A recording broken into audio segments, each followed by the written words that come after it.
Hi, I'm Chona Mendoza Salvador. Taga Paranaque po ako. 62 years old. Na-diagnose po ako na meron akong coronary artery heart disease since 2009 until 2023. Before the end of 2023, my cardiology, sinabi niya sa akin na I need to angioplasty. But my problem is money. So, inignore ko lang po yun. Then, naghanap ako ng ibang makakatulong sa akin. 2024, January 18, in-invite po ako ni Ma'am Placida Corpus. May pupuntahan daw po kami na napakagandang product. Magandang product po. At ito na nga po yung GLI.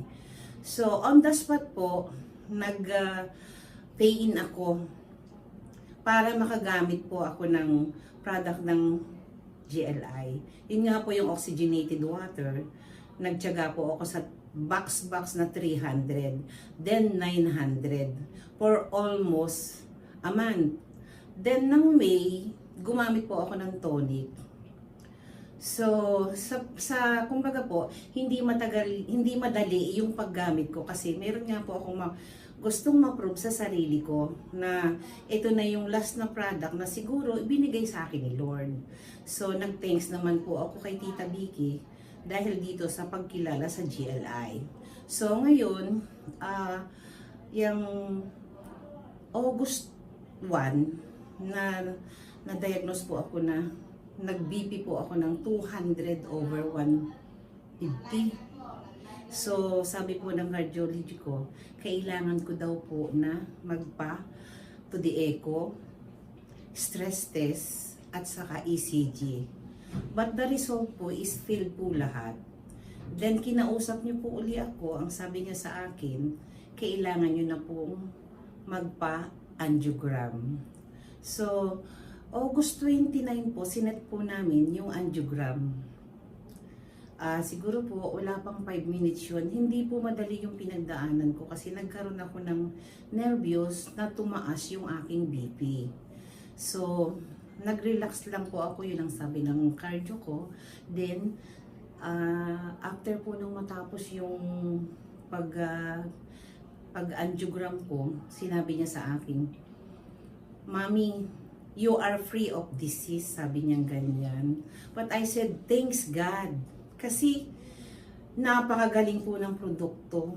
Tonic po, 300 ppm and 900 ppm po yung na-take ko na GLI na product natin. Then, hindi po kasi kadalian kasi January to August. Kumbaga po, 8 buwan akong nagtitake pero nagkaroon po ng magandang result. Thanks God po talaga. May isa pa po. Yung na-diagnose po ako 2022 na meron po akong maliliit na mass sa breast po. Parang may mga cystic po sa breast. Ngayon po, yung pong ultrasound ko noon, binaliwala ko lang po yun. Kumbaga po, 2022, 2024, kailangan ko na po magpa-mammogram. So, ginawa ko na po yun. Nagtaka lang po ako nung sinabi ng OB-GYN ko na yung mga bukol mo sa dede mo ay nawala na. Natunaw na din siya. Kaya, thanks again God, you are talaga napakabuti mo sa akin. That's why hiningi ko naman sa iyo na kung ako'y pagagalingin mo. Thank you so much Lord at binigyan mo pa ako ng mahabang buhay ulit.